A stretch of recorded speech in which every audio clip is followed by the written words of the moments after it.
অনেক সময় দেখা যায় আমরা যাকাত দিতে গিয়া আমরা মোটামুটি সাংবাদিক খবর দেওয়া লাই, আছে না এই কারবার? আছে না?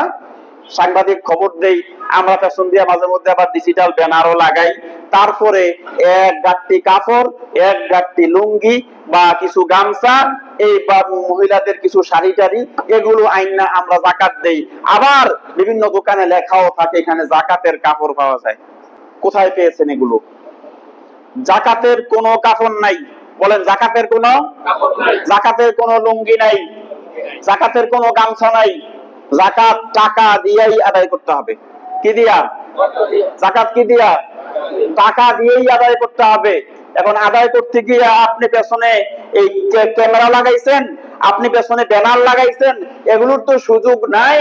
বরং রাতের অন্ধকারে যে যাকাত গ্রহীতা, তার ঘরে রাতের অন্ধকারে তার যাকাতটা তার হাতে পৌঁছে দিতে হবে।